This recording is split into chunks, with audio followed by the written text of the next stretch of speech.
Hello, my name is Mr. Mark and this is a little art aside on my YouTube channel.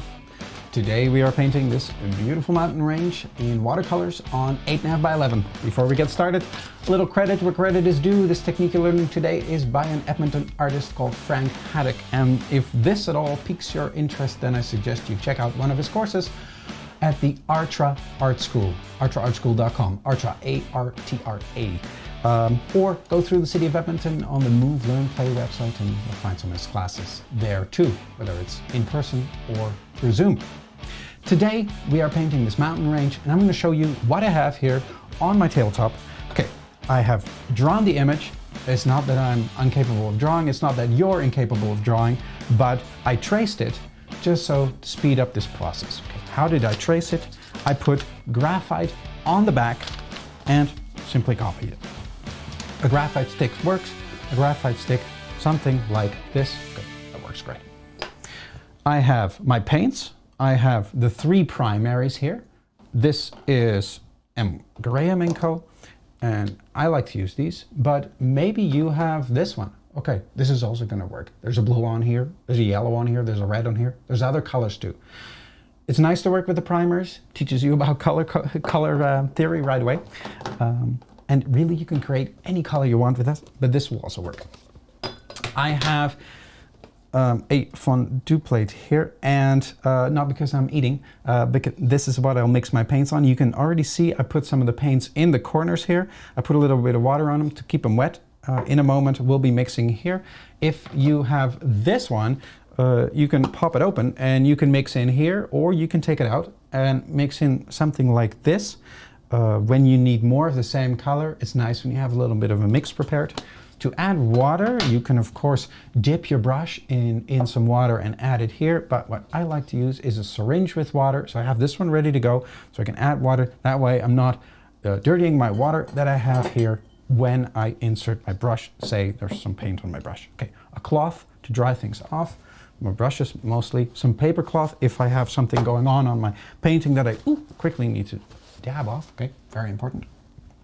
A tester, so that when I mix a color, I can test it right here.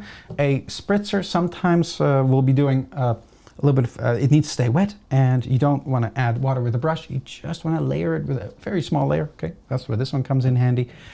And that is it. Oh, that was almost it. Okay, hairdryer for quick drying, but you can also just wait and grab something to drink. I have in terms of brushes, lots of different choices, and I definitely use a lot of different brushes.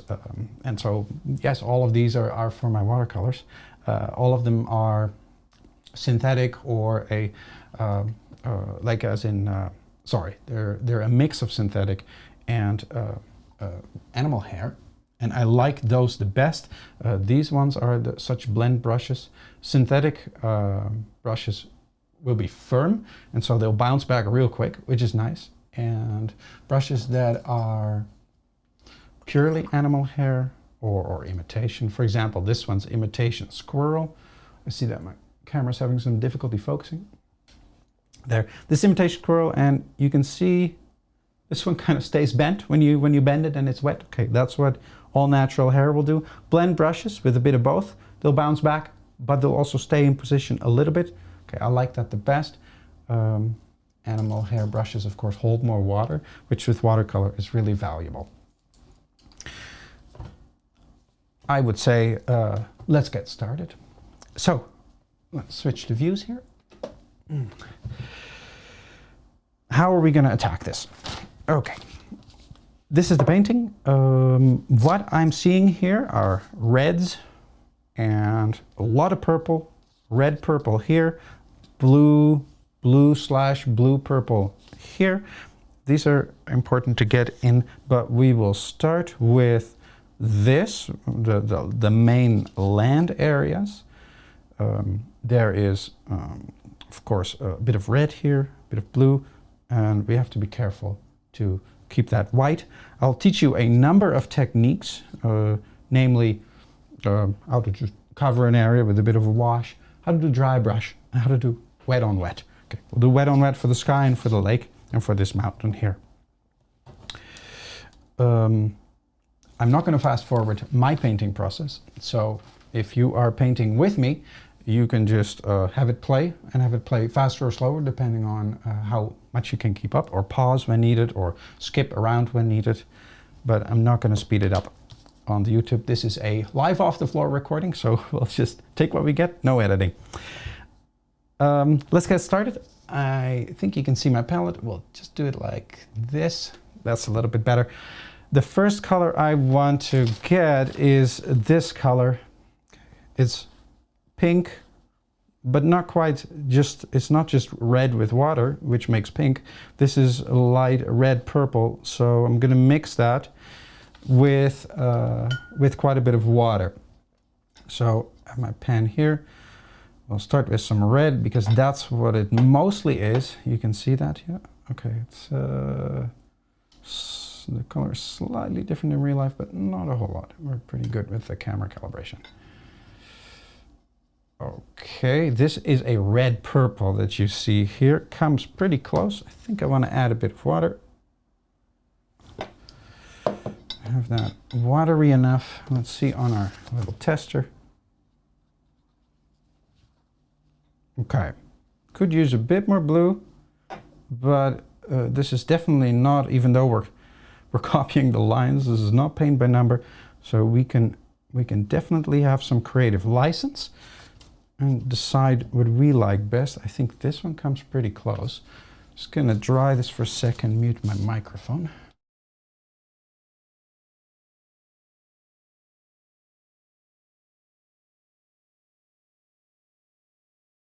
So this is coming out pretty good. So let's go with this one. This will be our first color here.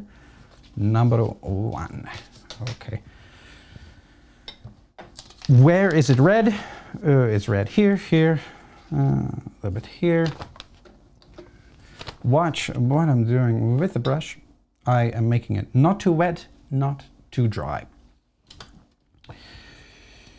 I am looking at the red areas on the painting. You see I have that image right above it.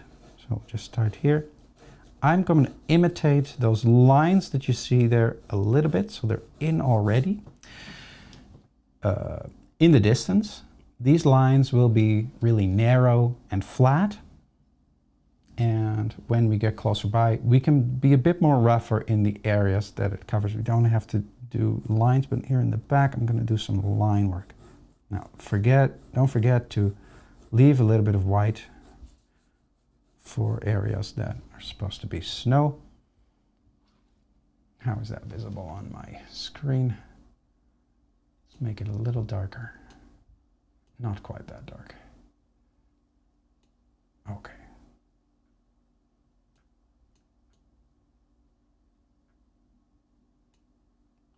There. It's a little bit more visible on my page than it is on the screen. Let me increase the potency of this paint a little bit. I'm just adding a little bit of blue and a little bit of purple. Let's move this thing around. There. Now, if I don't want this color to be so primary, I can add just a hair of yellow.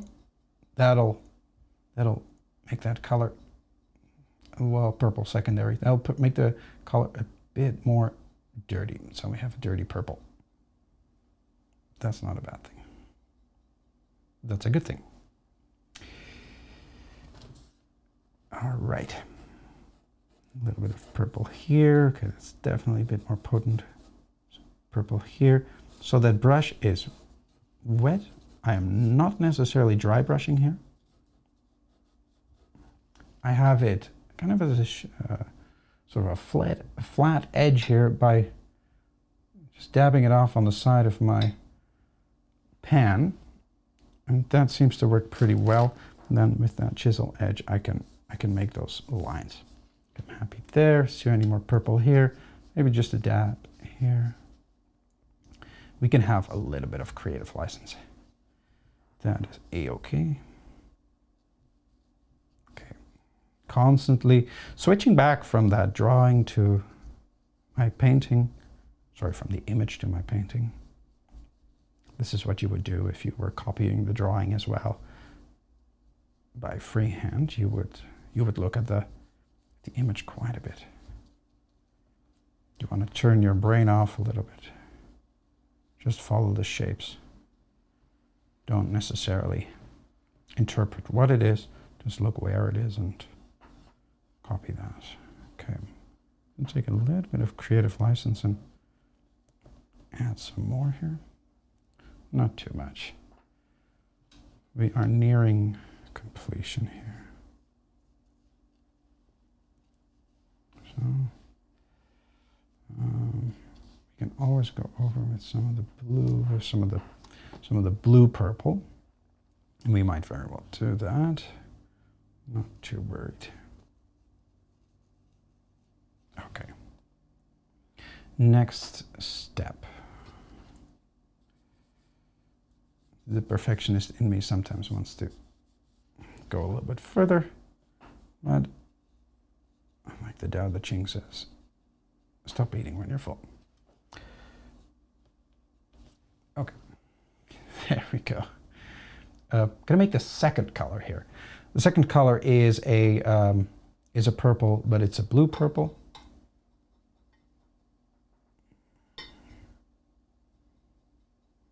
And I am throwing it a bit back and forth. Okay, and we're gonna do the light blue purple. And then we'll do a dark one, more in a dry brush style on top. I need quite a bit more blue. This is too purple. Oops. Okay, this looks too much like blue from the tube. I want it slightly dirtier. It's too much yellow. It's gonna be green. Oh, not too bad. So blue, this is ultramarine blue, with yellow makes navy. And that is, when I look at the photo, I can also just decide with my own artistic eye, but when I look at the photo, it comes close to that navy. Okay. Looks like this is going to be a whole bucket and a half of paint. I don't think I quite need that much. There, look at it a bit better. Let's put that on our tester, especially when you're beginning. You might want to go, oh, what is that?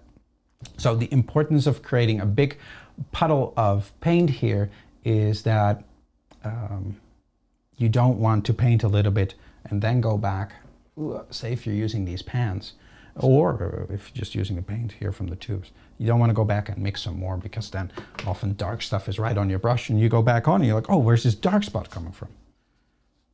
It's because you're mixing halfway through. Okay. I got to tell you, it looks more colorful on my painting here. It looks slightly duller on the screen. What can I do about that? Maybe make it a little darker.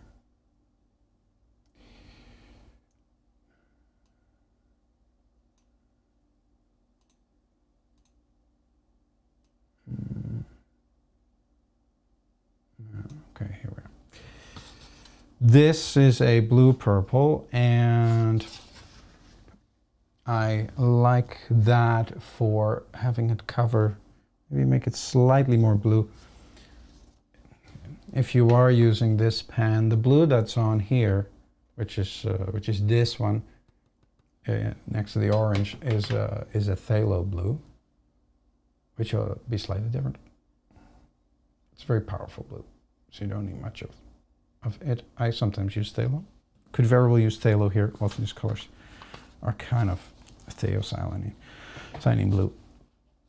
There we go. Definitely want to leave the white areas, but let's put in the areas that are blue. Now remember, I'm going to go over this with a darker blue, but that'll be more dry brush style. So there's coming a fair bit of paint off my brush. Again here, get those thin lines so you give the illusion of perspective.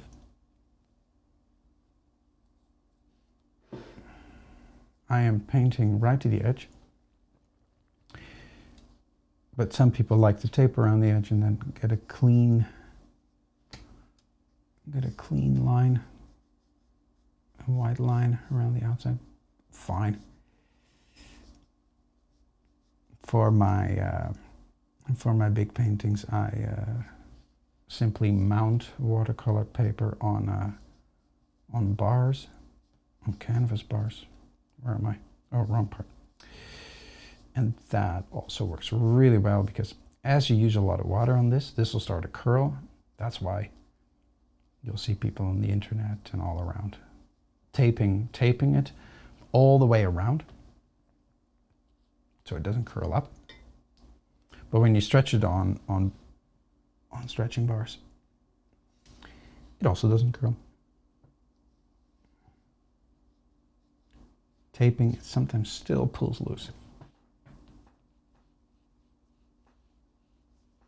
Okay, I want to make sure I get a little bit of that white left in there. So I'm in this area now. This is more of a dry brush, so I'm getting rid of a little bit of excess water.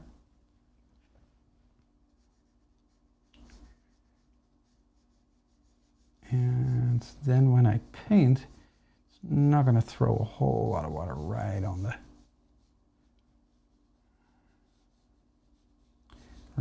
paper. Look at the photo. What shapes do you see on the photo? And those same shapes, reproduce them. They might not make sense to your logical mind, but just turn that one off and use that for other things in life.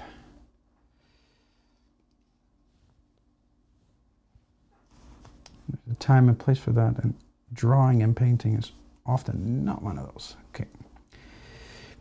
You also might be tempted to use a small brush. I like using small brushes because you can get really precise with them. Oh, I made a little oopsie here.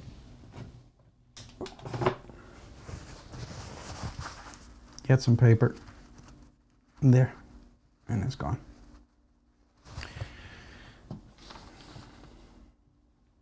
I use a big brush because it just throws down a lot, and those random shapes often look better than if I'm going in there with a smaller brush. This is 12 round. If I go in there with a 6 round or 2 round, then it doesn't always look as good. Okay. In watercolor, we generally go from light to dark. So we're doing the light underground here.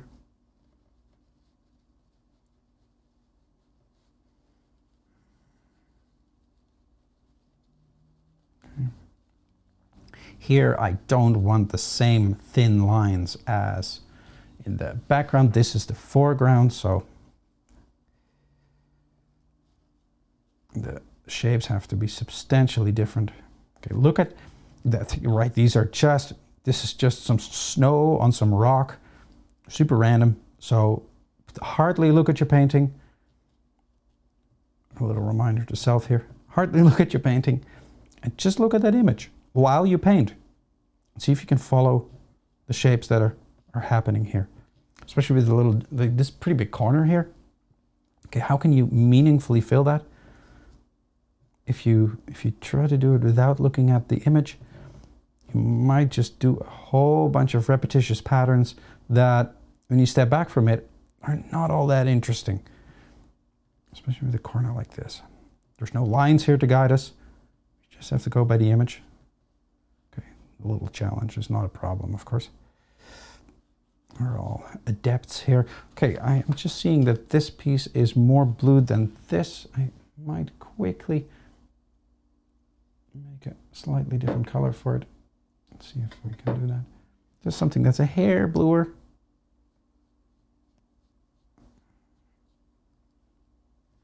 More blue. Okay, that didn't make all that much of a difference. Oh, there we go. That's a little dangerous without a tester. So blue is the color that, especially phthalo, but also ultramarine, is a color that settles into the paper. This is Arches paper. Maybe you have Arches, maybe you have another type of paper.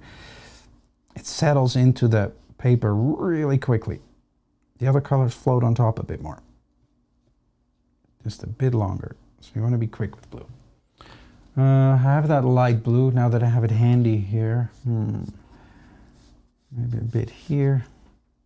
It's not, sorry, it's not. Yeah, it is light blue. It's ultramarine. It's a little bit more vibrant blue than, and you can see that on the screen too, though it looks, so just imagine things a little bit more vivid. Yeah. The same kind of, it's the lightness of it, the darkness of it translates pretty well. But just imagine the color slightly more vivid. Okay, my apologies for that. When I get some of these shapes in, it's really tempting to just keep working this forever. And you can, I mean, when you're at home, just pause that video. But again, don't work on it too long. If you develop a little bit of speed, that's quite a good habit to develop. Okay, we're going to come in here with a darker color anyway, so this is not a huge deal, but I got a little bit bored by all this purple. Let's see if we can introduce a little bit of interesting here. So imagine there's these rocks here and they just throw little shadows. The rocks are slightly elevated, or the snow, no, obviously the snow is slightly elevated. But so around that snow, there's slight shadows maybe. But also the rock itself is not totally flat. So there's slight shadows in that rock. Okay. I am getting a few too many up and down lines here that I'm looking at. I'm peeping at the screen there and I see myself and see the painting. It gives me a good different vantage point. If you are doing this and you're also not quite happy with how it's going, you can just let it dry and take a step back and look at it from a distance, and then you might see what's going on, or squint your eyes a little bit. Okay, obviously I'm just covering it a bit some more. I am keeping, as you can see, my brush quite flat. It's quite dry. We're not dry brushing yet. It's not dry enough for that, but it comes really close. Just kind of randomly let it land, but making a bit of a back and forth lines, because I think I like those lines better than the lines that go straight up and down. Just in terms of aesthetic, what looks realistic. Okay. In the image here, you'll see that the ice sheet has a very dark shadow here. It has a dark shadow here, has here. Okay, we're gonna do that. For now, let's call it a day. This is where that dark shadow is gonna be. Okay. Someone's gonna tell me to stop. There. Pull back a bit, go, okay, is this what it approximately looks like? Okay, just noticing there's a bit of a blue area here. Okay, I can keep it white, but let's make that blue. I have my pure blue. My pure ultramarine. And that pulls it in a bit. It's the lines that pull the focus through slight curves, but in towards the middle of the painting. The leading lines, they point at where the eye should look. Okay. Now, if you have this pan, for example, there is a lovely phthalo here. I'm really tempted to throw a bit of phthalo. Oh no, this is the phthalo. I'm really tempted to throw a bit of phthalo here because, yeah, it just does really cool things. But what I see in this painting here is some real vibrant areas, some really dark areas right below those mountains, and they make those mountains slightly more magical. So got a little bit of that. I just have this one handy, but I have a phthalo quite all right in Winsor Newton, or in what's it called, M. Graham, quite all right too. So I might, this is sometimes the second blue that I use. Where is it, you might ask? Okay, here it is. This is the second blue I will use. Yeah, ultramarine, primary blue, phthalocyanin, sometimes the second blue that I use. Very strong, so you need a lot less of this than with this one. The yellow I'm using is azo yellow. It's quite a light yellow. It's not very orangey. But it verges on the green more than on the orange. I think it's definitely, yeah, but it's quite in the middle there. Quinacridone Rose, so this is a red that is slightly towards the purple. And although you could have other types of red too, I particularly like Quinacridone Rose because it goes towards that purple. And you can create really nice purples with it. But you can still make an orange with it, quite all right too.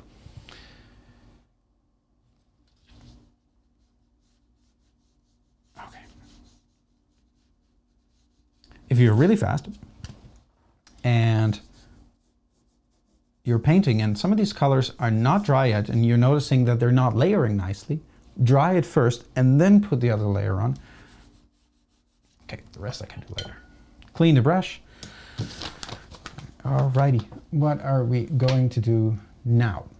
I think it's time for that sky because, yeah, like I said, the dark areas here of the ice sheets we'll do when we do the dark of the mountain. But first we're going to do the sky, then we'll do the lake, and then we'll do the dark areas in the mountains. So what did we have for colors thus far?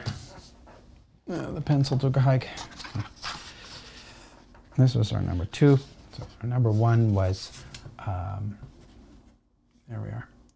Our number 1 was a really light pink / red purple. The second one was a really light blue purple.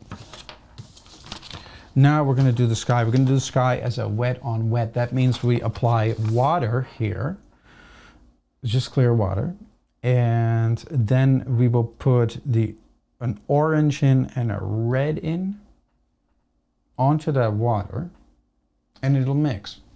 And that'll be the effect. We're going to let that dry, and then we're doing a second wet on this sky part. And that'll be a red and a red purple. And they'll mix a little bit, but we'll be careful as to how they mix. That way we'll get the whole color gradient in the sky, which will give a very different effect, very smooth. It covers the whole area and quite different from the squiggling we did here on the land portion of it. And then we'll repeat that step for the lake. Yeah, super exciting. Okay, let's get going. It's always nice to first mix your colors so that when you throw that water on there, you have the colors ready to go and you're not mixing while it dries. So you need an orange and a red. Well, how simple can that be? Okay, the colors are already here. Here we go. Okay, there was a blue in there. There was a bit of yellow in there. I'm gonna move this all the way over there. It's a bit dirty. It's not a big deal. Okay, you can clean that one out. There were a few colors in there. You can clean that. Well, it doesn't really matter. These colors are less watery. This is quite watery. These two were quite watery. That blue too. This one's less. So here we go. A red. I think this will be enough. Let's make that, put a little bit in here so we get a red orange, but this one's really still quite red. Looks brownish on your screen. Just imagine it is really red. Yeah, what to do about that? Sorry, yeah, people, the colors are slightly off on the screen. Yeah, so I'm using the Quinacridone Rose. But yeah, that's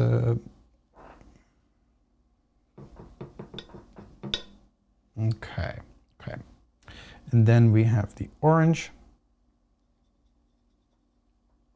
more yellow. When you make orange, you need much more yellow than you need red. Now, this is becoming quite pasty, so let's add a little bit of water. Don't need quite that pasty.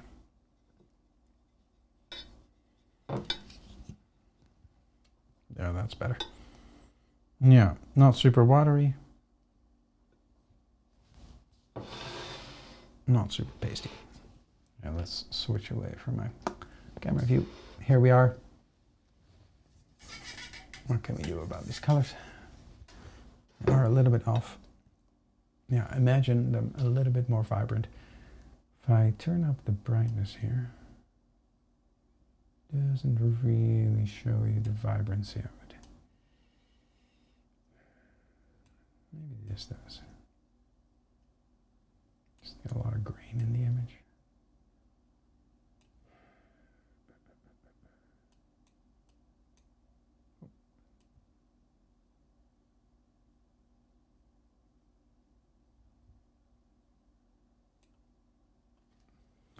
You're getting a live off the floor recording. I think I'm ready. So my brush is now full with that orange. It's quite bright orange. I don't mind that because the water of the wet on wet is going to dilute it. My brush is just going to park here. I'm grabbing a bigger brush to do that area. I'm working with, sometimes I work with, this is a 1-inch brush. It's a blend brush too, of a little bit synthetic and a little bit of squirrel or ox or something. I'm not sure. This is a Winsor Newton. Sable synthetic. There we go. And this is a Princeton Neptune quill brush. And it's really quite fluffy. Quill brushes are great for doing big areas. Use those. I've just started experimenting with it. It's quite fun. But we'll just use this one, the 1-inch today. Now, if you don't have that, you can clean your brush or use a different round brush. Okay, works a-okay with that too. I'm gonna rotate the paper, dip it in the water, make it nice and wet. You can see that on the screen. Hold it flat, don't hold it at an angle. But I've got this taped to the back here. If you're wondering, how did he fix that? Okay, it's taped to the back. We might tilt this piece of paper at some point, but when we apply the first layer of water, hold it flat. We don't want it to run away on us. We want it to run away on us when we've got a bunch of colors on here, and that'll give an okay effect. So I'm gonna go right to the edge. That's quite all right. Just checking, tilting my head a bit. Okay, did I cover everything? It can be quite wet. That's quite okay. So I'm following the contour of this mountain. So the mountain is dry, and the sky is wet. You can see it starts to curl already a little bit. Not a problem. Start with the lightest colors first. That's kind of general watercolor law, is go from light to dark. Okay, let's show you on the tester. This is the color we're using. Okay. Just imagine it being slightly more vibrant here. Let's make sure that brush is nice and equally orange everywhere. Okay, this will show up lovely when we apply the darker colors around it. It'll really pull in that focus. So here's that drawing next to it. And there went the other pencil on the floor. So where is it orange in here? Well, I'm trying to get those areas. You can go a little past where it should be. That's okay, because the red is going to invade that zone in a moment. Am I happy with that? I just dipped my brush in the water. I'm adding a little bit of water here so that I want it to pull away a little bit. Okay. We'll get that in a moment. Don't really need to care about the top. Either way, I cleaned my brush, going into the red, applying the red right here. Oh, I definitely have enough orange. Poof. Okay, there's the red.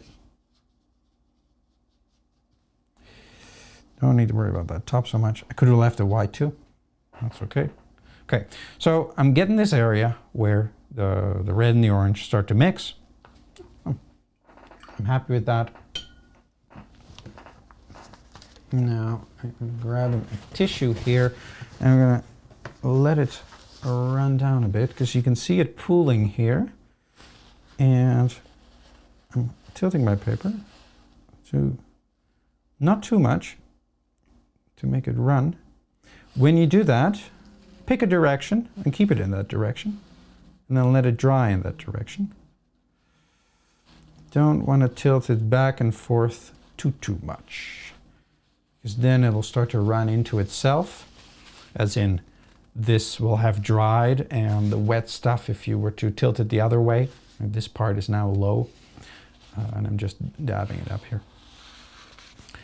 But when you do that, the wet stuff will run into the dry, and you'll get these lines where it runs into the dry area too much. So I am going to grab the blow dryer in a moment. I'm going to hold it in this tilted position. All right, okay, this is fine. It doesn't really matter, because we're going to go over this again. I'm going to hold it in this tilted position while drying so that it doesn't move back the other way. I don't want it to do that. So turn the microphone off, and I'll be back in a sec when I dry it, after I dried it.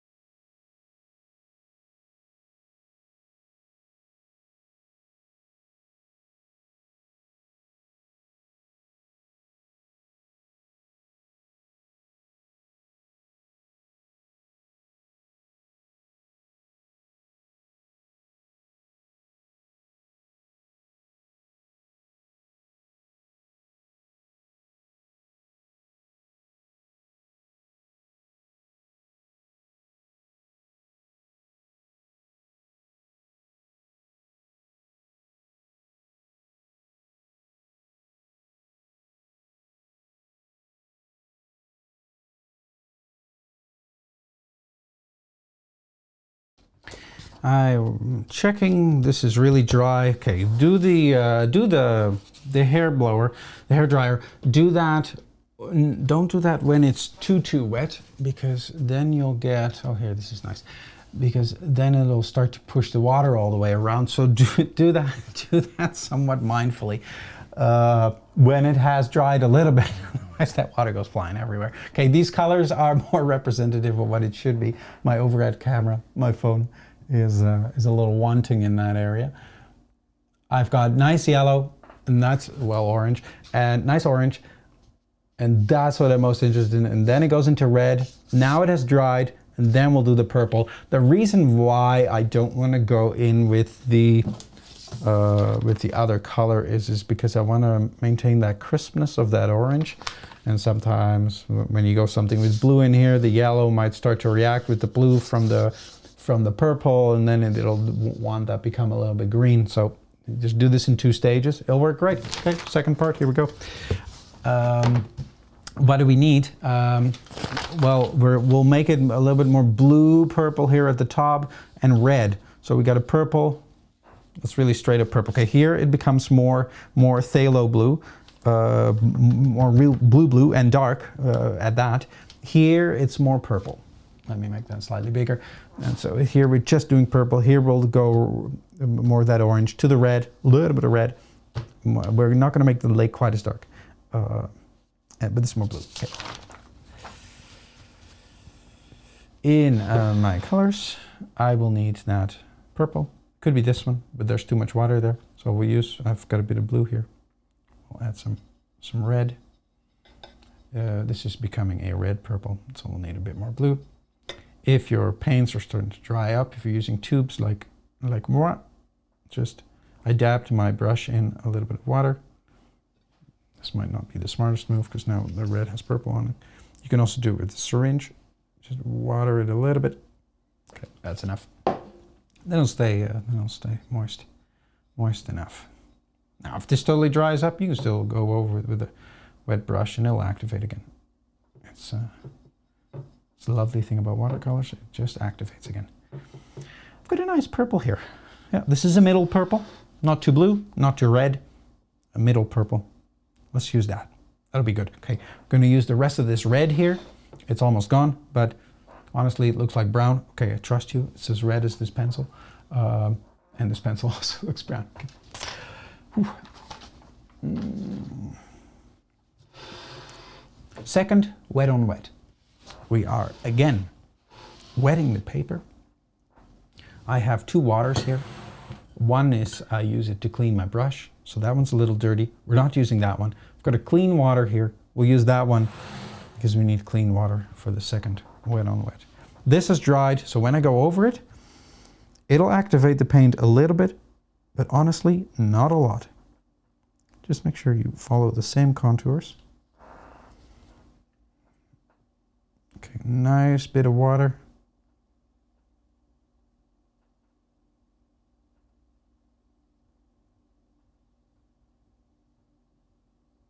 This is my substrate is a Gothic board, but when it gets water on it, it starts to do all kinds of funny things. So I just put masking tape on it to make my board slightly more water resistant. I'm not using a birch panel, because birch will absorb a bit too much water. It will really become wet if I use a lot of water. So this Gothic's good, but yeah, this protects us just fine. It's quite a cheap material. So this is wet now. Good. Cleaning my brush while I was on it. Oh, it was purple. So we're doing the lightest color of this second wet on wet first, which is the red. So I've got that here. Yes, red, not brown like on the screen. And I'm seeing it pool here a little bit, just making sure. Okay, then. Grabbing a bit more red. I just want to make sure that when I go though, because that purple that I made is pretty strong. I want to make sure that, there we go. I just want to make sure that that red is not going to entirely disappear on me. Okay. Now you'll notice there's clouds here. We'll just ignore those clouds for now. I think we're going to ignore the clouds entirely. But if you feel so inclined, you can definitely include them. Yeah, there we go. There goes the purple. Okay. Oh, the sky's a little lighter here. I probably shouldn't have done that much purple here. Alas, it's on there. Okay. Quite a bit right here at the top. Make sure that top here is dark enough. Am I happy with how that looks? No, a little bit. Let's try a bit more red here. Because especially here, that line of light is quite minimal. I'll again tilt it so all the paint will go in that direction, which is okay. Now, here is where you use your artistic license. You go, okay, what do I like? I can turn it straight to, okay, how am I feeling about this? There's quite a bit of light here. That's good. Let's bring in the focus and let's just make this slightly redder so that there's less light here. And there's really a lot of light showing up in the middle. See how this is mixing now? It's really hard to see. I gotta give you that on the screen. I'm looking, but it's mixing. So I'm moving it back and forth a bit, throwing on a bit more. It's quite wet. This will take a bit of time to dry. Oh, not too much there, Mark. A little bit more red here. There. So the sky goes from a little bit lighter here to quite dark in this corner.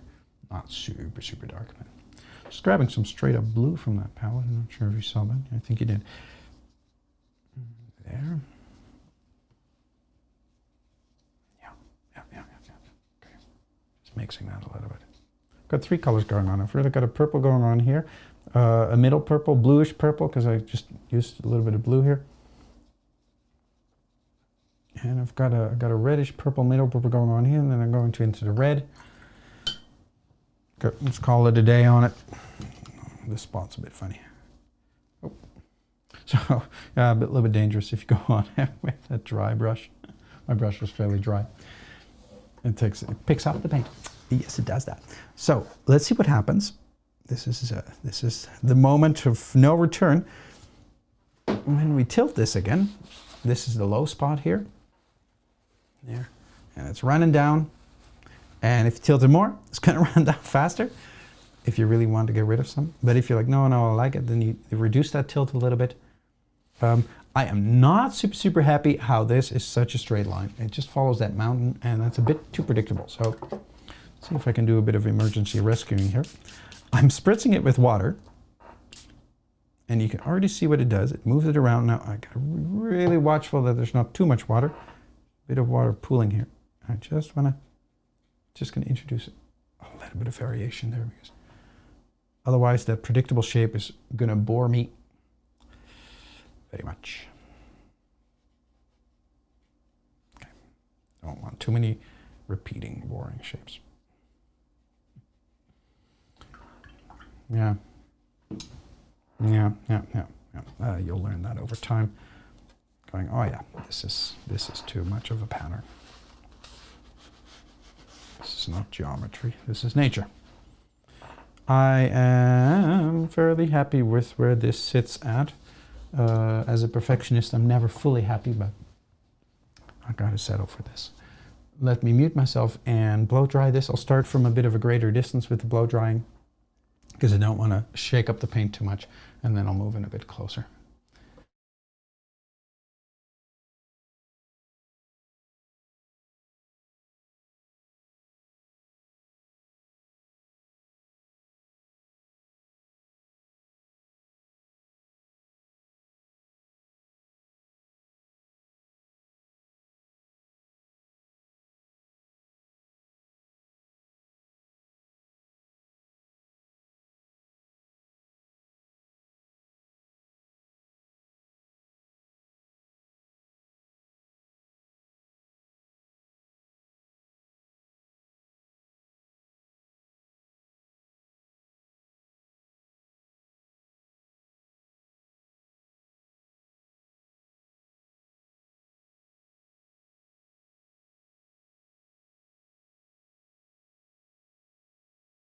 Okay, I didn't fully dry this.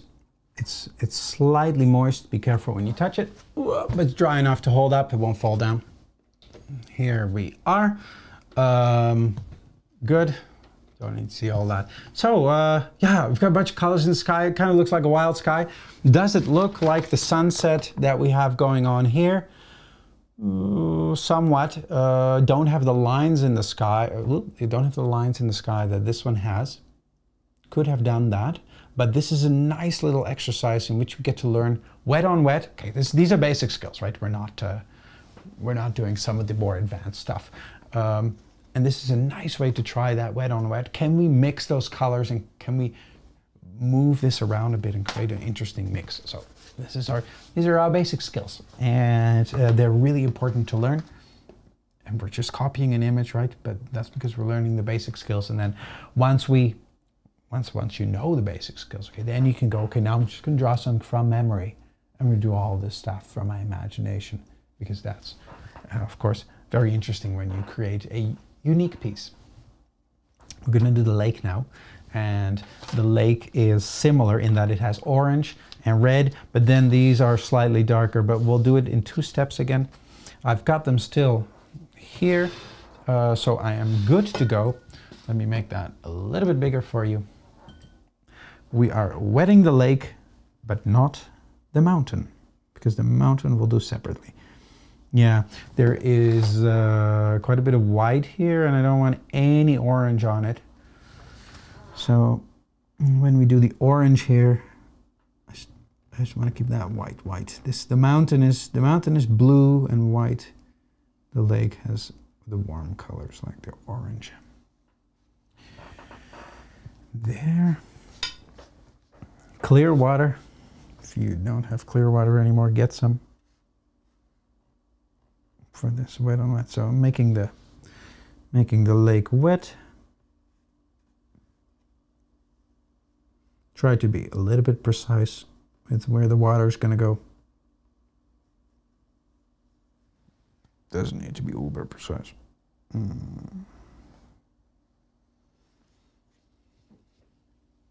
So I'm also watching. So I'm looking at an angle. I find a light in the room that reflects on the water, and I'm looking at if the water is even. If there's areas of not enough water, I put more there. As you can see, I pretty much go over it twice, just to make sure. And if there's an area of too much water, I definitely want to make sure I get a bit away, because it's just going to pool there. It's going to be really annoying.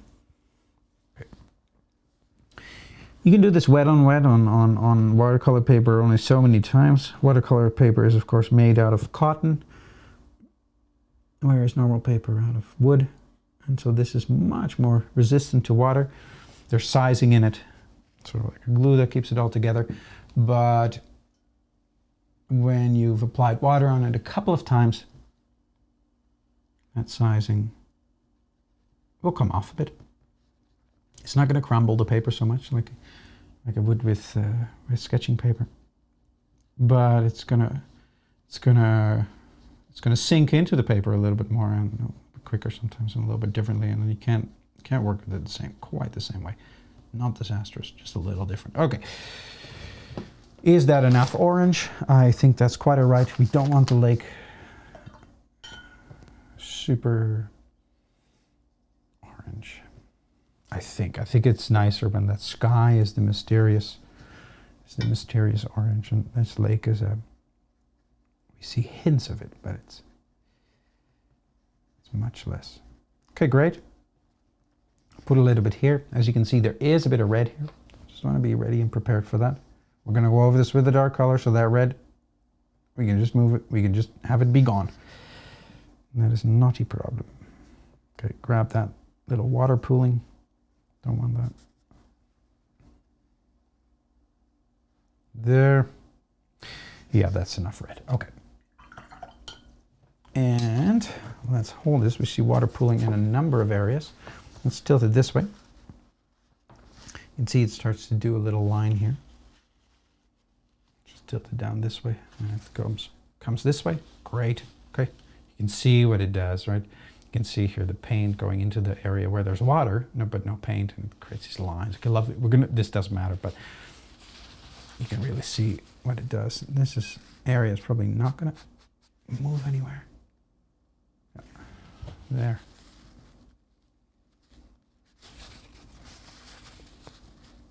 Just cleaning up the edges. I've got a couple of there. This one too. I think that one's already dry though. So I'm holding the paper and the board at an angle. Oh, not too bad. Dabbing it up here. So if you're creating clouds, okay, throw a bit of color down, dab it down with a tissue. Okay. You got a light coming in. It's great. Gonna dry this. Gonna mute the microphone and try this for a moment.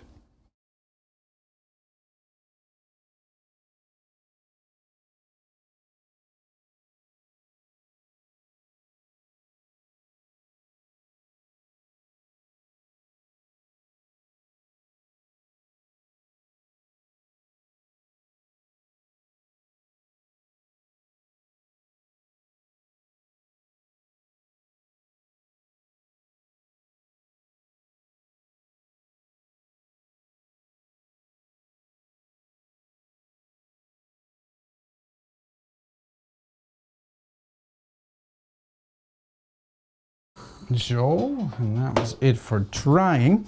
Time for the, no, that wasn't it for drying.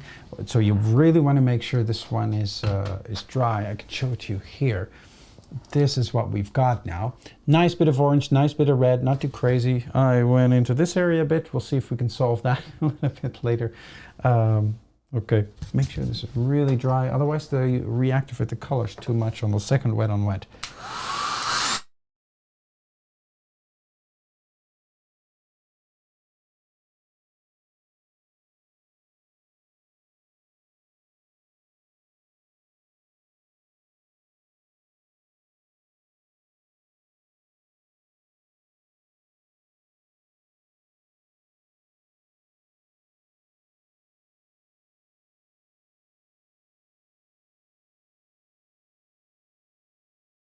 Yes, and now it's dry. Now we can do the second part. You can see my stuff is letting go here. I'll grab a little bit of new masking tape. I do such a minimal job at taping that it's always bound to let go. We can fix the curvature of it though. That's not too bad. We just wet the back a bit and then bend it around and dry it. Or while you're doing the wet on wet at the front and you're drying that wet on wet, you can also just take it off and curve it a little bit while, I'll show it on this part, while it's drying, and then you can flatten it out. There's a mild curvature here.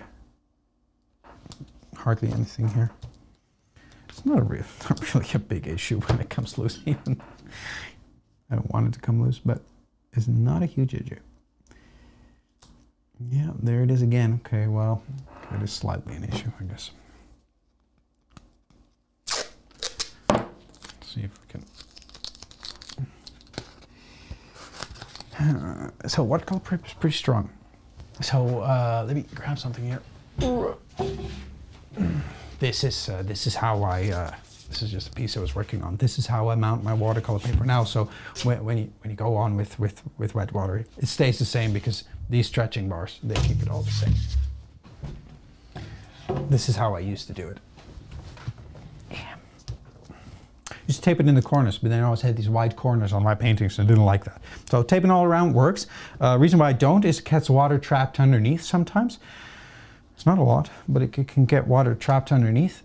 And when it's taped all the way around, you can't dry that area.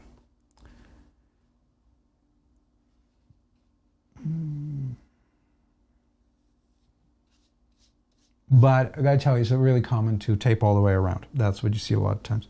So if you tape it all the way around, you're sure not out to lunch. Lots of people do it. It's just not the way I prefer it.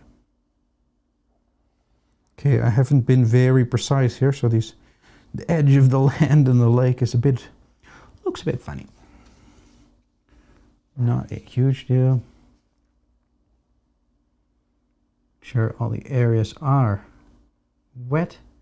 The reason why we're wetting everything instead of, say, just this bottom area that we want darker is because we don't want any lines. Because wherever the wet stops and the dry starts is where you get a line, which is okay when it goes from water to land, right? Don't mind the line there. But if it's in the middle of the lake, it's going to look funny. You can see that. It's like, oh, this is not one big consistent hole. And it's lovely when you have that, the continuous hole. Now, a little bit of self-critique here. You see here in the corner, I might just have to do that again. Another wet on wet because it gets grainy here. Because I worked it too much. I should have thrown it on and let it alone, but I worked it too much. Okay, this is now wet. That's great. There's a bit of pooling here. There. So the dark color, I did not follow my own advice. I did not make it. So what have we had thus far? I should really do this here. So we've had an orange and a red, and that's great. There it is. But now we're going with that red again. So let's throw in a bit of red. That's fine, because we want the red to mix with that dark color. So there's that red. Great, great. Good enough. And we're making a dark blue. So how do you make a dark blue? Add black? Yeah, sure, but that's not how we're doing it here. When you do that, it really dulls the blue out. You want to get really vibrant colors. And the way to do that is just by going with the complementary color, as in if you have the color wheel, it'd be the color on the other side of the color wheel. It's complement. So this is blue. The blue we have here is slightly green, slightly navy, and those two blues are really close together, right? The more green, the more yellow. So you add a bit of yellow, it becomes navy. You add a bit of more yellow, it starts to go into green. So we're adding a little bit. We want to sit right in between. So this is way too green, but that's okay. We'll need quite a bit. I'm going to add a bit of phthalo. But I'm actually going to add a little bit of Windsor blue. Where do I have it? Oh, here. Prussian blue, sorry. I want the phthalo effect. I can add phthalo too. But Prussian blue, I guess, too. Well, doesn't really matter. The phthalo blue is the most powerful of the blues, really, in terms of pigment. But that doesn't really matter because I can I just put in less, so that's fine. But we want this kind of a blue that has that greenish, yeah, it's not quite ultramarine or cobalty green. It's more of a green, of a blue that goes towards that phthalocyanine or Prussian. And Prussian really is just kind of a more gentler less potent version of the phthalo that doesn't stain my brushes as much. So sometimes I use Prussian blue because I want my brushes to keep a nice color. Now this brush has been used for everything, so don't really care, but sometimes you have brushes, they're still nice and brown and light in their hair. So I avoid phthalo on it because it'll stain the brushes like no other paint. Okay. Maybe a little demonstration for you is nice here. Then you're like, okay, what are these two different colors that you're talking about? I can definitely do that.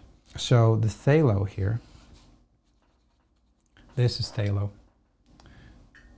I'll use a little less water. Gotta really clean that brush now because the phthalo's on it and nothing's gonna stop that now. And then ultramarine, whoops,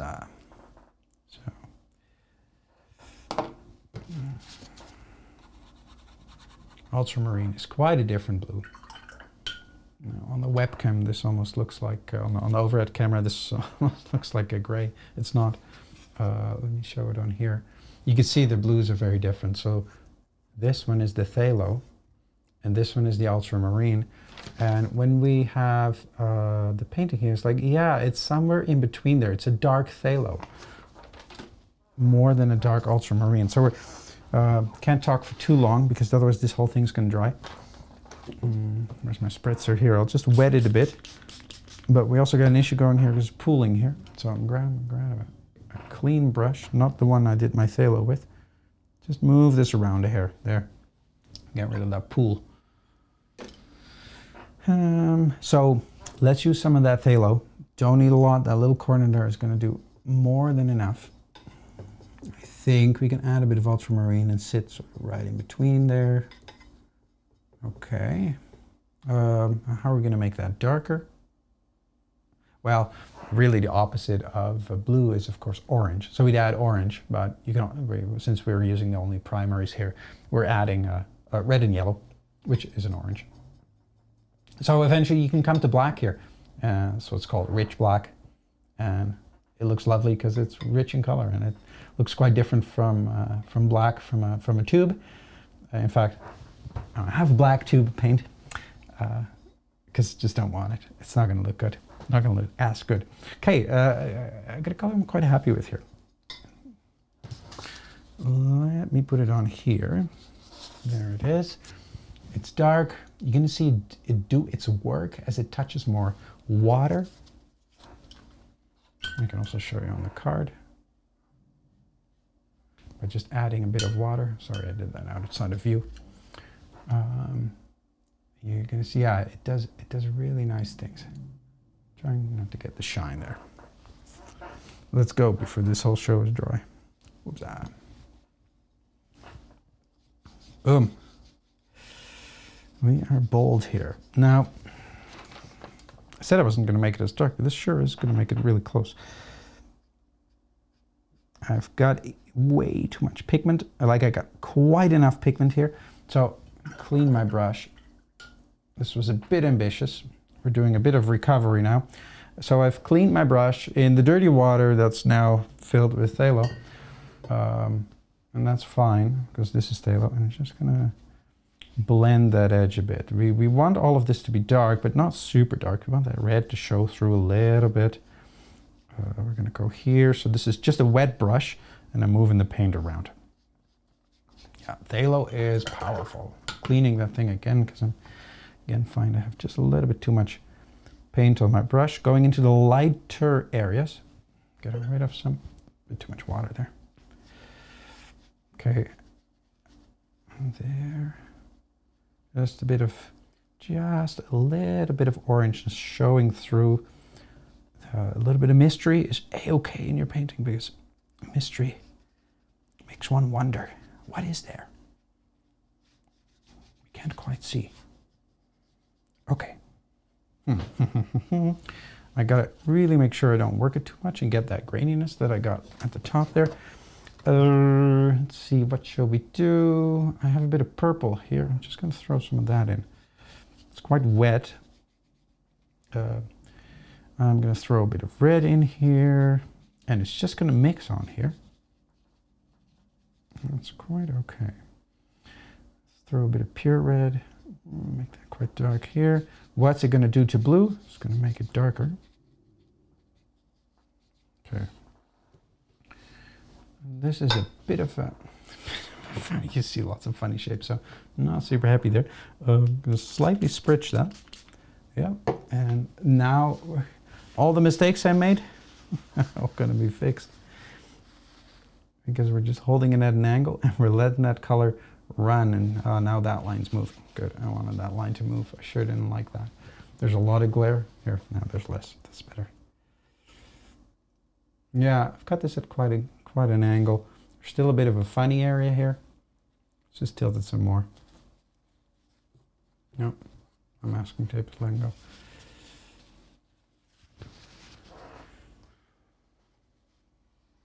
There. And, you know, as dark as it looked before, now that I'm angling it, quite a bit of the pigment is leaving.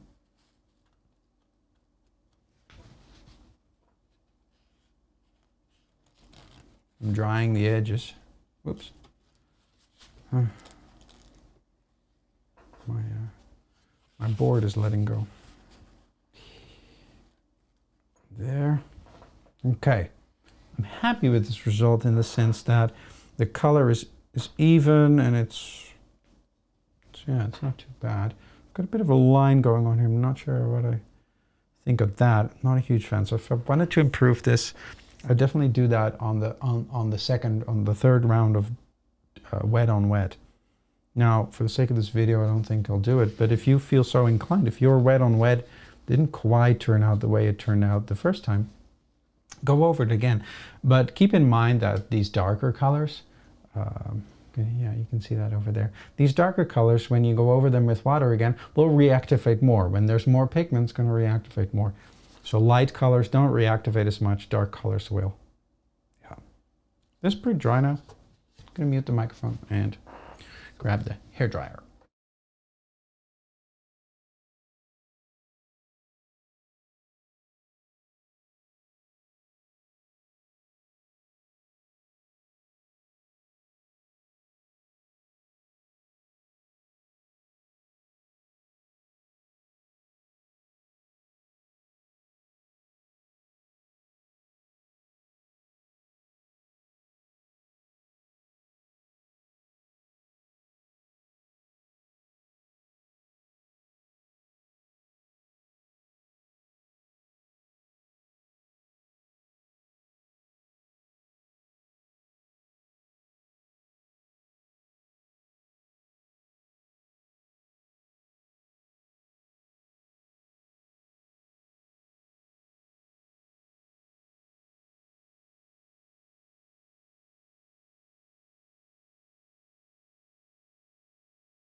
So here we are.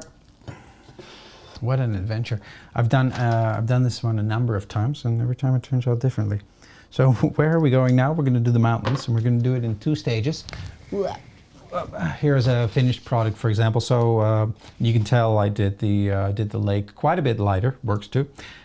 We're going to do the mountain, first the light part, then the dark part. That mountain really is a lighter version of this paint that I also used on the lake. We can use a little bit more ultramarine in it, but nah, honestly, looking at this, I'm going, well, not so much on the overhead camera, but on this one. If you look at it, it could be phthalo. It has a slight green quality to it, especially the lighter parts. The darker parts, it's just oodles dark, so don't really see. But the lighter parts, oh, is that green? Is that a blue that is slightly touching on green? Yeah, I think so. This is 8.5 by 11. Piece of paper, I think, is maybe 7 or 8 by 11 or something like that. Use a 12 round brush for this. But if you're more comfortable to use a 6 round, something that's a little smaller, to get into those small details, go right ahead. I'm going to mix the color for the light parts of that mountain. We're going to do that first. And I'm just going to grab a bit of this color that I have here, putting it here, and adding some water. And this is phthalo blue, so you can add quite a bit of water. Yeah. If you're using a pan like this, I guess you're cleaning that lid a whole lot. You want to create a similar kind of pool of water in this lid. That's because we don't want to go back mixing a color halfway through. We just want that light color to be the same. So I'm gonna follow where that light color exists and go from there. It's a little higher than those trees that I've drawn here, so it does the bottom.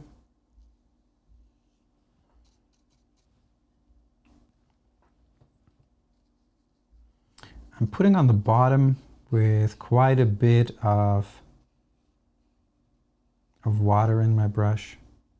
But when I do some of these details, I'm touching it really lightly because I don't want to cover it all. I want to have funny little details. Now, this is where we verge into dry brushing.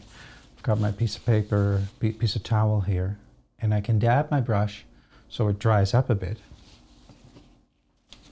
There's still ink here, there's still paint here, but it's much less water and much less paint. So I can do some of these details here. Zoom in. There. We're quite a bit closer now. And yeah, this technique is called dry brushing.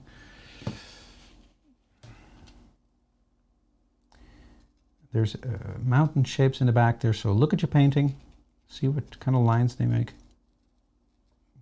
I'm also going to cover up my mistakes a little bit. I'm going to go over this with dark. This is just for the lighter colors, so they don't need to follow the trees or whatever. Just, you want some white there, and you want some blue there, so that for the understanding there's snow and rock. Okay. Sort of happy with that. Let's keep going here.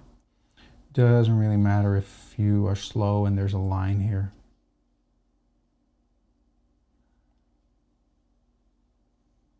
So the paper is flat. You don't want it at an angle. It doesn't need to run. So the bottom is all covered. That's the easy part. Now I'm going to try that brush a little bit again. And I'm going to move right with the lines of this. Let me do that in the image. With these lines, I'm going to move right along, and I'm going to imitate some of these the best I can. So, not too wet of a brush. My hand's going to go over the image, but that's fine. There, now it's good. Okay, we're coming up out of the existing painted blue, and we're just going up. And follow those lines as much as you can. Don't paint it too much. Made a little boo-boo. Just covering it up. Okay, the tops are slightly darker. We're just using the light blue. If we, at some point, we can switch to that darker blue when we do the second coat of this mountain. Here it goes around a bit. Trying to imitate that.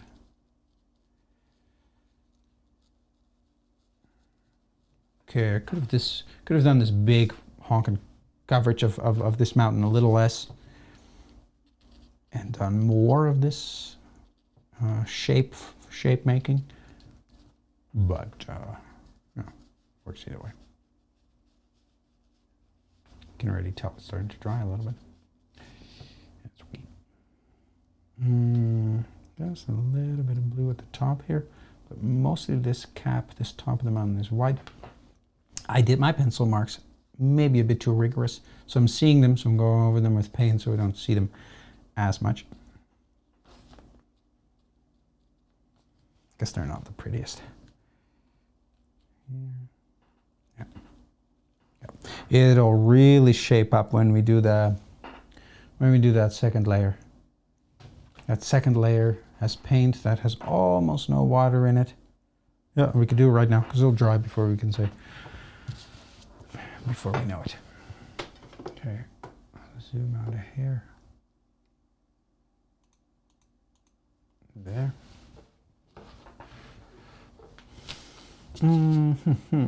So on my palette, here's the palette. I have this paint that is quite dry. There's not a lot of water in here, but it's not enough paint, so I need more of it.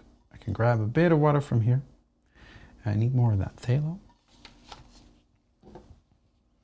or Prussian, as you'll notice. Whoop, there's sure coming a lot out of that. There's not a big difference between the two. This is a new tube. Sometimes a little eager. Okay, this is where we are going to spend our money. This is where we're blowing it all, because when we do dark color, we need lots of paint, and that'll be here. This now looks blue. A bit of ultramarine added to it, sure. But I want some more yellow. Putting that to the side, I don't want to contaminate my my tube there. Now it's green. I was not supposed to be that way. A little bit of phthalo will counteract that, but I have not added the red yet because right, the opposite, the complement of blue is orange, and I just added yellow, so I add a bit of red to make that a bluish black. That's what we're going for. And I love these tubes. I guess it's the only thing we've used, but if you are using these pans, then yeah, you'll be going in there and grabbing the paint. Okay, grab the darkest ones first. Oh, sorry, grab the yellow first, so you don't contaminate the yellow with some of the dark colors. Okay, let's see what that red does. Yeah, that really makes it dark. Yeah, who needs black when you can just use the complementary color? Definitely do that. So much better. Yeah, if I were to make a blue black with black and blue with those two tubes of paint, and then apply it and then compare it to this one, you'd be like, oh, this black and blue combination of black and blue paints, it doesn't look as good. It's a little too green, so let's add some more blue. I'm just going back and forth between the Windsor and the Prussian and the phthalo. It doesn't really matter. It sure is a mess, that new tube.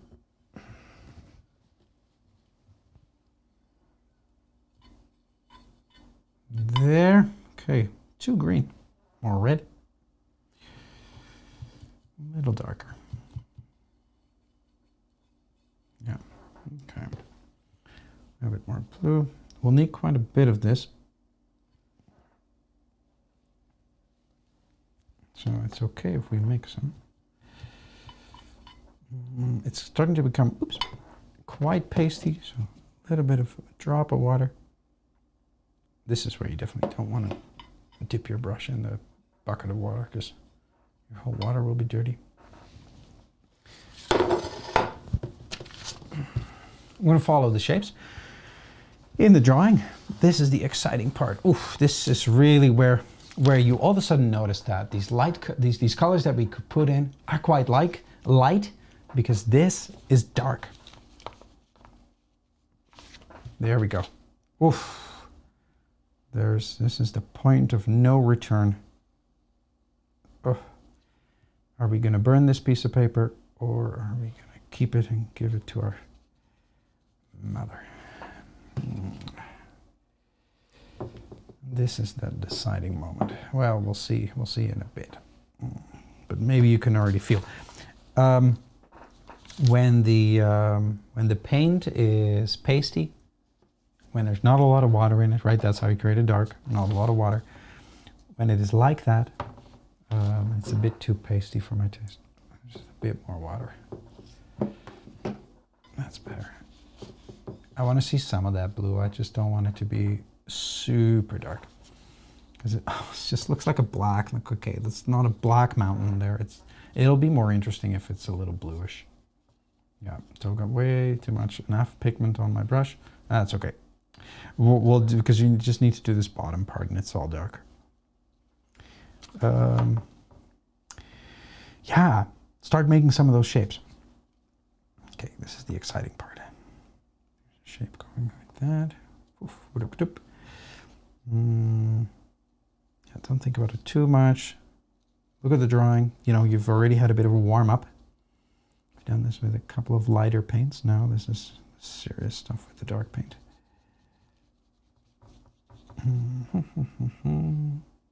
Okay, we have the trees already outlined here in pencil. So we'll just follow that a bit. Trees, they're not really trees. They're more like the movements of the rock. Above those, yeah, what's really prominent in the drawing are these diagonal lines. So make sure you got those.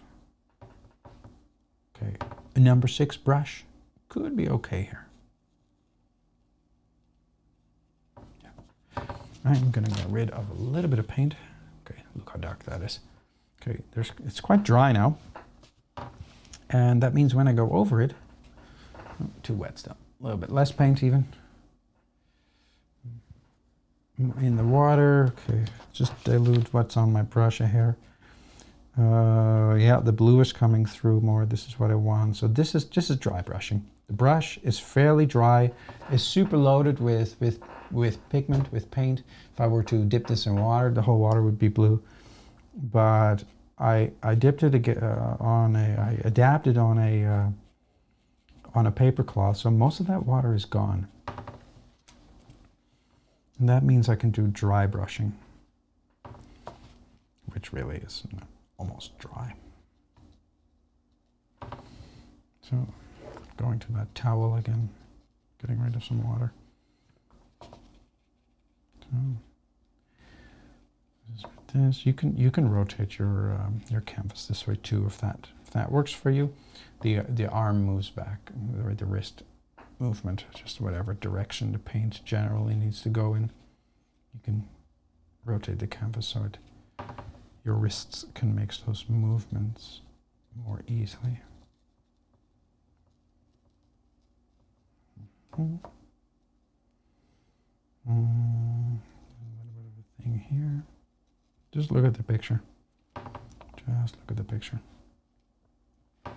And if you have done a lot of mountains, or if you've done a lot of faces or something like that, and you're like, yeah, I know where the dark areas are, I know where the light areas, you have some license to move away from the picture and do it more from memory or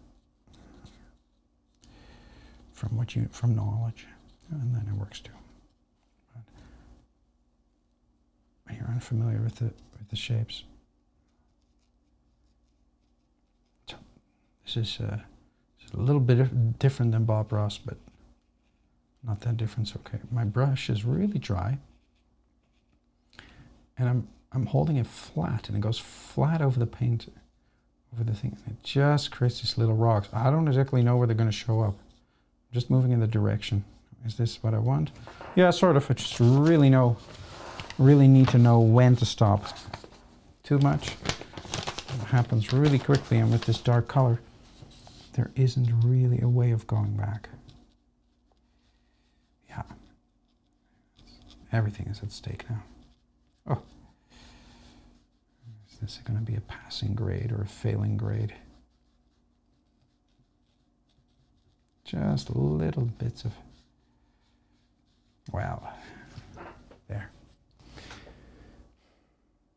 Okay, let's move on. This mountain is pretty much black, so that's an easy one.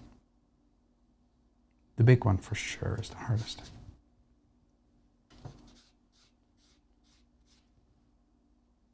So make sure that bottom line is nice and flat.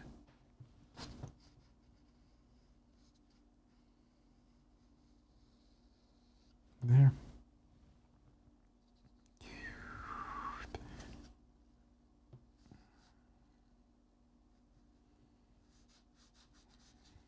This is not one of those pretty YouTube videos where it's fast forwarded and you're like, wow, 1 minute fast forward reel. It's all very amazing. This is step by step. But I'm sure those of you who are following along with this step by step, I hope it's clear enough. There are some mountains back there. I accidentally made that one dark. It should be a little lighter. So I have another brush here that's 6 round, and it's clean. So I'm just gonna touch it in some lighter paint. I need to just make the shapes here in the back a little clearer. Okay, done that. Making sure this brush with the heavy pigmentation on it is fairly dry. Made it dry on a paper towel. Okay, I'm gonna put in the trees. You just square a little bit.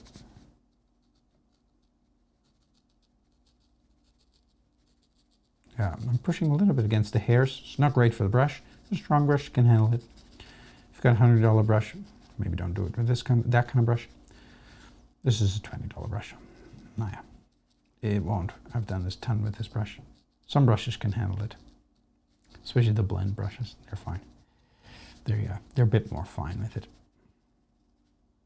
So trees are generally triangles. So let's just make it an upside down carrot. You should be good. Where are we at? Okay. What I notice here is that that the lights here are too light. Here in the photo, you really see that that this is quite dark. So I'll let this dry, and we're going to go in there with a lighter color. I should have thought of that before, and it'll reactivate this dark. Remember, dark is going to reactivate real quick. So I just go over it once. If you start to work it too much, it's woof. We're lost. We're really lost. So so let's do that in a moment. I'm just going to finish off some of these shapes here. And then we bring a bit more definition to that mountain, I think, when we do that. Okay. Then mute.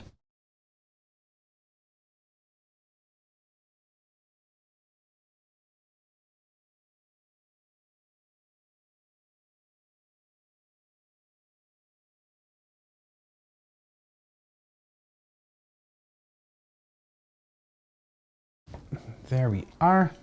Okay, I had some paint on my palette from the first stage of the mountain. This big one at the bottom here. It's quite watery. It's that mountain color. Go into that area. You'll see what it does.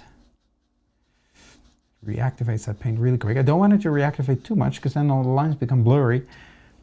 And I want the lines to remain somewhat crisp. You'll see that when you add the water to that, we had the paint there. It honestly looked super close to black, but now that we're reactivating it, it's like, oh, hang on. I can see all the blues now. Yeah, almost too blue, but you know what? A little bit of color is okay. Let's see, it'll dry up maybe a little bit different. When you paint, don't be afraid to throw in some fun colors. You can even throw in green or reds. It depends a little bit, just a little bit of accent. Just play with it. And that's quite okay. Because no plane is truly one color. Sometimes there's just lots of colors going on in an area. And so with a face especially. So I did this with the 6 round, that clean brush that I had. Now I've got my my big brush that's loaded with pigment and just going in there a bit more to move things around somewhat. The dark areas, yeah, there. Okay, you can see how I made that a ton darker, and that's what I like. This area still needs to do that. Whoop, whoop, whoop, whoop, whoop. Okie dokie. Yeah, see, you move quite quick. It's okay. Okay, I think I've got most of those shadows in there that I want. What you really see is now this area has snow. This has snow with trees, and then here at the bottom, just can't see it anymore. That's how much dense trees there are, and of course the sun is behind here. Right, so this is the shadow side of the mountain. Cool, coolio. Let's do the reflection. Remove this thing a bit. We have the reflection here. I've got all my paint still loaded. I'm going to use those two brushes now, and now it becomes really handy. So I've still got my loaded brush with the heavy thick paint on it, and we'll use that. And I've got my my 6 round here that I can do less pigmented areas with. This is going to be wet on wet. Why? Because you can kind of see it in the photo too. The mountain here is blurry because it's a reflection in the water. And the way we get it blurry is wet on wet, but not too wet. Yeah, you can see that. Good. Not too wet. If you make it too wet, it's going to be really blurry. It's not quite what we want either. Now, if you're like this wet on wet painting is too difficult, you can paint the mountain straight, just like we did with the other parts of the mountain, just with full crispness. It's not going to hurt it too much, but I think this wet on wet is better.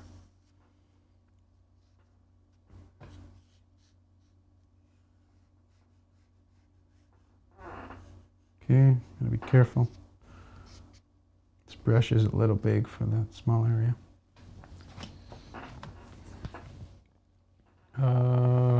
Let's move in there with some of the lighter pigments. I guess our general watercolor technique is light to dark. Now, yeah, this is wet enough. I have just dab up a hair of that water. There, that's better. Yeah, don't want any pools of water. Don't want it just moist, almost as if you mist it with the sprayer. That's how wet you want it. Let's see. I'm going to go over here, this area with dark, so I can just innocently play around. See what it does. Okay, that's okay. It's definitely not going to create any of the detail. The darker pigment will a little bit more. Okay. Yeah, it does that a little bit more. Okay, now what I have here is this. I've got that orange there. Don't like it. I have a super cheap brush. Where'd it go? Yeah. From Dollarama. And it's cheap because I scrub with it a lot, and you can see the hairs are all pulled back, and you want to scrub with a cheap brush. I'm just going to scrub this orange here right to the pencil line because it's spilled over a bit. But now that this area is wet here, so it can reactivate that orange a bit. Okay, you definitely don't want to go into the orange, just as the size of the mountain here. Dip this one in water, add a bit of water here to the edge so that there's still some water. The big paintbrush with the dark pigment, I'm loading it. I load it here and I just dab it on the side so that it's not, there's so much paint here, I can do 3 more mountains with it, and that's okay. Sometimes just leave it on my palette and use it the next day for another painting. That works quite okay. It changes a little bit, but mostly not a whole ton. Yeah, rid of the water. This has a chisel flat edge because that's how I moved it on the side of the fondue plate. My palette. Not super happy that it does that. It was simply because there was water there. It was too wet. So yeah, when you do that, when you put the water on for the wet on wet, maybe don't do it on those arms because there just need to be thin lines. You can just paint that straight. Okay, load that brush. This is the edge here. Yeah, it definitely adds a layer of complexity when you do this one wet on wet. We're wet on wetting with really heavy pigment. But some of you will be pros at this, so this is quite okay. Yeah, we're at an hour and a half into this recording now.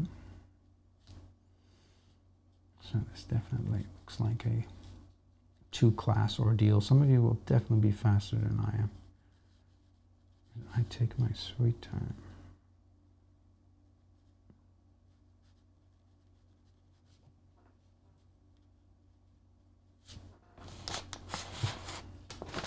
You can see I've got that drawing right there. I know more or less what it looks like, but now it's going to go into areas that I don't want it to go. We can do something about that. Just make sure it's not too much. Okay. Yeah. It's too dry in some areas. Just make that look like a natural edge of the rock where the, okay. This one needs to be sharp. It's that mountain itself that needs to be blurry. But where it meets the rock, it needs to be sharp.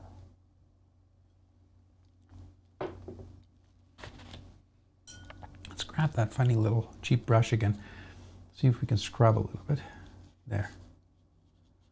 That's better. Okay, can define those wide areas a little better. Clean it, dab it dry. See if we can recover. So now it's still wet. See if we can recover a bit more snow. The snow was almost all gone. Now it doesn't have to be white here. It just has to be light blue. If I scrub a bit away, I do this with the cheap brush. You do this with a normal brush too.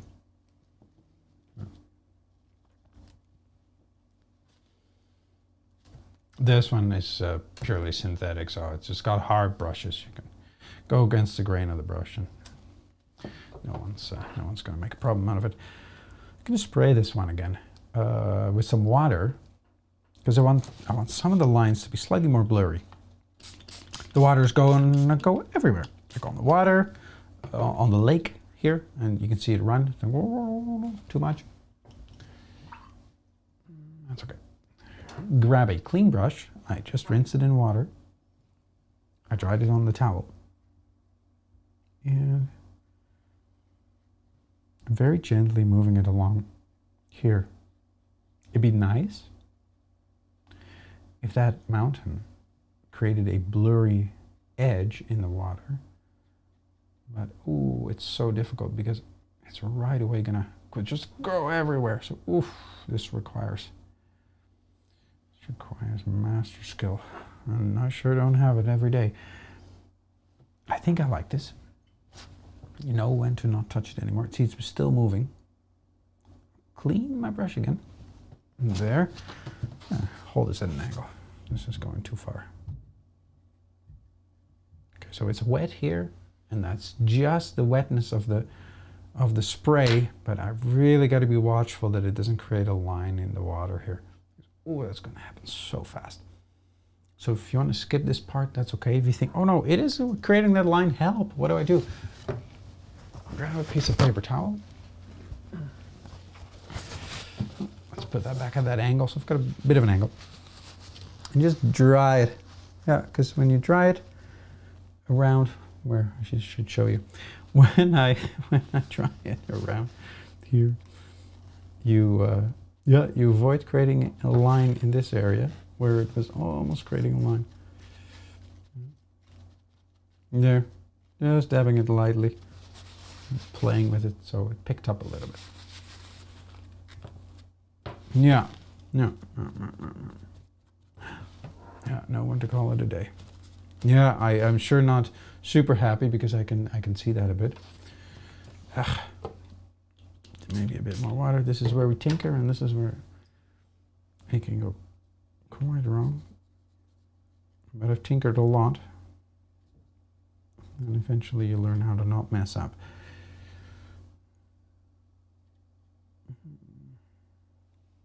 There, okay, let's call that a day. I'm gonna grab that blow dryer and just dry it, and we move on.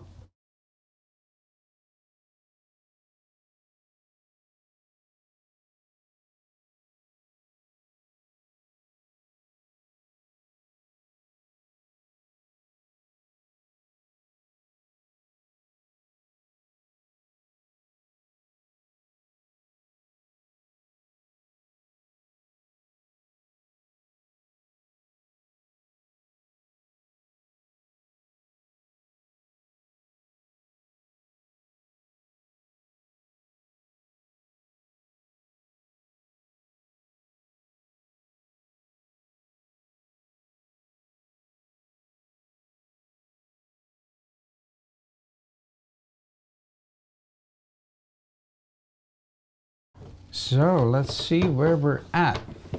If this one is difficult for you, you can be comforted. It was also difficult for me.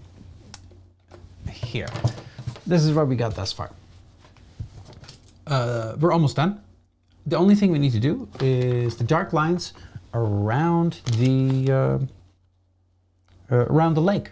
Essentially, you can see them. Yes, we'll do those. So you can see them here, you can see them a little bit here, and it'll push that rock right off the water, give it a little bit of distance. I still have that same brush. It's loaded with that paint, but here I've got more. So let's load it a bit more. Dab it into my water. There. So I'm just wetting the brush a little bit, grabbing a little bit of paint here. That's all I need. And if you're in these pans, this is the easy part because you just load it a bit, and off you go.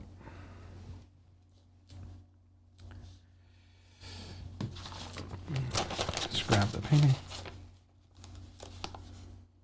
It's quite a dark line here, and it starts right here on this corner. There. Oops. Yeah. And so by the end of it, you'll create quite a spectacular thing. And before you know it, people will be like, oh my goodness, you are an amazing watercolorist. Can you do a painting for me? Can you paint my dog? Yeah. I once made a promise to a student. Paint their dog. The year ended before I had time to make a dog. That's, you see, this is lovely to do, but it sure takes up its own sweet time. And yeah, so what do you need? Well, you need a day of bad weather where you can't go outside, and you need a power outage where all your devices stop working. And that's when you have time to paint. Don't you dare read a book. It's you know what? It goes in here a little bit. And I totally missed that, but I can still make that somewhat happen. But yeah, not quite actually. Okay. Well. Let's not be too picky.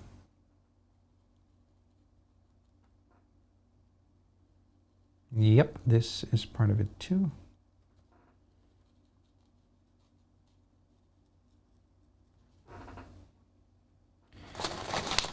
These are the fun finishing touches where it's like, okay, the heavy lifting is done. I now just apply a bit of shadow, and you can probably, in these areas, it wouldn't have hurt if you did your pencil lines quite thick.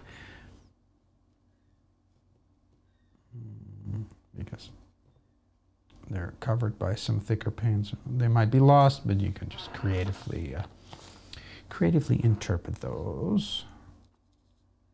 Make sure your paintbrush is like a chisel. But the nice thing is when the paint's really dry on it, it becomes like a chisel pretty easily. So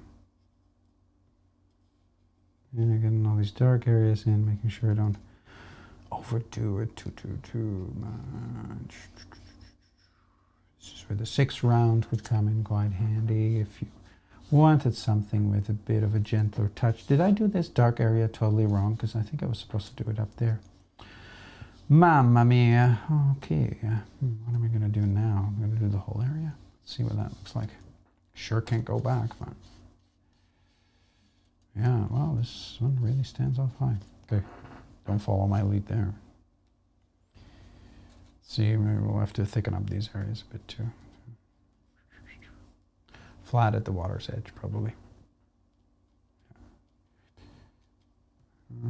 Yeah, there a little bit.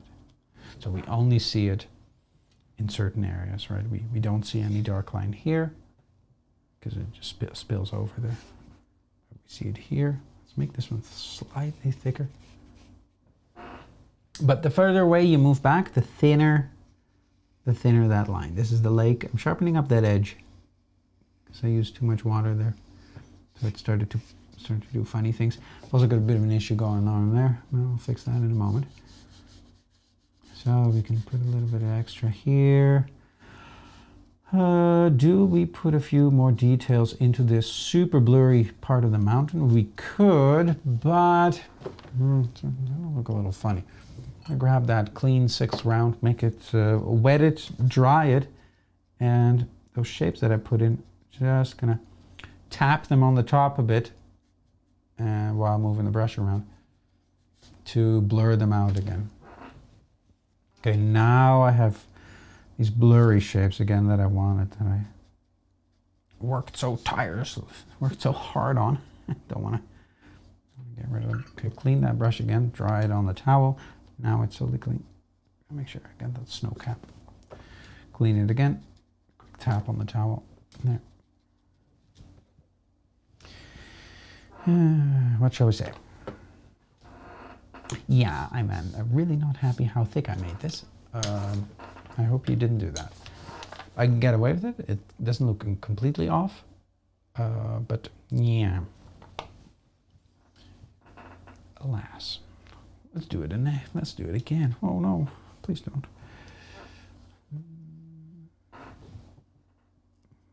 I just have to think, how strict is my mom going to be? Is she really going to give me heck on this one? It's going to be okay. I would love for these parts of these mountain reflections to be a little bit darker. So I have my, I'm going to make this one wet, slightly touch the paint. So not the full load, but a little bit darker. Yeah, there we go. Okay. If that mountain throws a shadow here, it looks more imposing. It looks bigger. Take it serious. Like, oh, that's a big mountain. Throws a big shadow. Yeah. When all else fails, use your finger.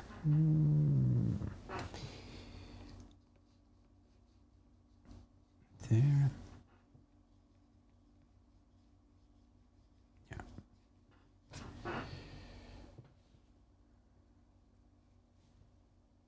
I've got this brush. I'm dipping it in the dark, but going between the wet and the really thick pigment.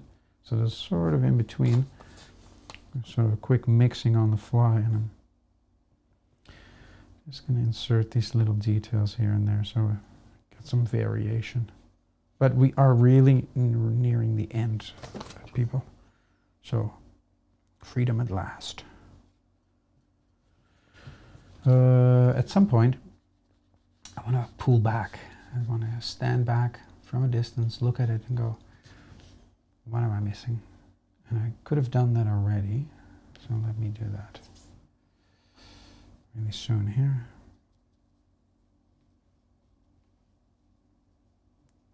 Okay. Look at it from a distance.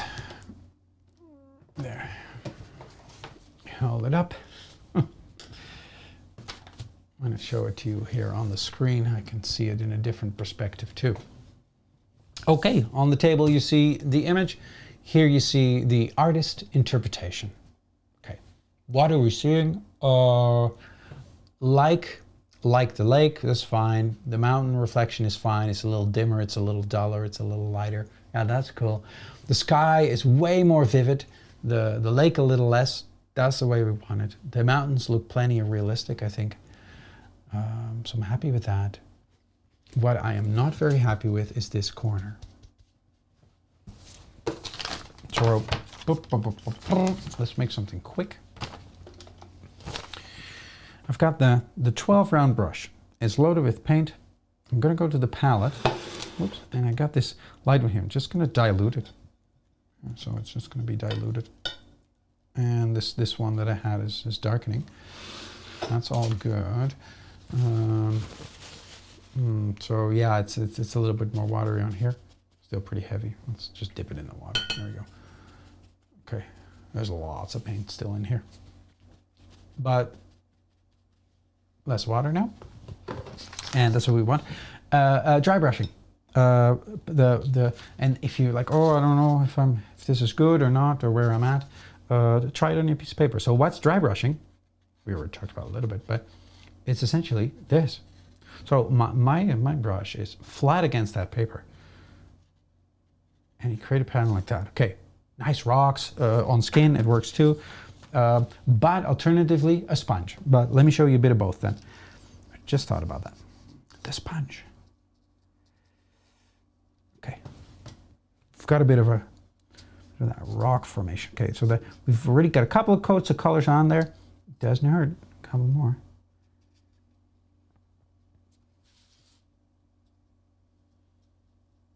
So this is how we can create lovely dry brush area. I'm going to grab a sponge. Use this sponge once or twice before. There we go. I'm going to move it a little bit. So there's some dry pigment here. I don't want it too wet, this sponge. Okay. Well, there's quite a bit on there. Okay. Use your test piece of paper to see how it does. Okay, these are fun shapes. See, it's kind of similar to dry brushing. So load it up and create that pattern. Oof. There. This creates shapes that you couldn't really create very quickly with your brush. They're so random and quick. Okay, what more do you want? Okay, the sponge is a whole different technique. So try it on a piece of paper if you're not used to it. I like how that spickles it a little bit. It's like, oh, it was too plain. It was just way too plain. This is nicer. Definitely be careful though, because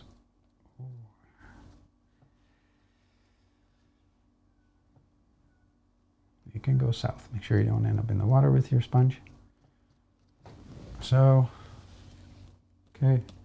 Couple of spiggles in the background, but not too many. Really, you want to have most of these spiggles, if you will, in the foreground, because you'll see detail in the foreground. You won't see detail in the background. It's simply too far away. If you feel really ambitious, which I feel, you can dip it in the darker one. Oh, it's really dark. Let's do the tester. This is really where we need the tester. Oh, there's way too much on there. So.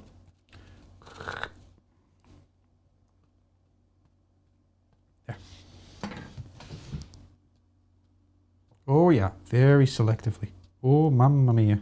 Oh, I should have dried that. It's leaking. Okay, what do you do when it's like, oh no, that's too much. That's too much. Okay, grab that paper towel for the emergencies. Just dab it off. Yeah, there we go. Okay, crisis averted. I'm gonna fix one line here. It's a little fuzzy. I want it sharp. This is that scrubbing brush, the cheap one. There, fix that line. Clean it. There, that's better. Voila. Let's leave it at that, guys. Peoples. So, let me move that up close and focus that in. Here we have a good idea of what it looks like with a fairly true color representation. It's really more colorful even in real life than it is on this thing. Thank you for your close attention. We've learned how to do wet on wet here. We've learned how to do a wash by just going straight. There's different kinds of washes where you hold it at an angle and you let it flow down. Okay, that also works. You slowly go down, but you keep a puddle at the bottom and then you get a really even wash of just one color. Didn't do that here. We did some dry brushing with sponge, with the brush. You now know how that works. And we created this result. Okay, we'd love to see what you created. I hope you did well. And that's the end of that. Okay, be well, paint on, find all those rainy days and do lots of painting on it. And I will see you later.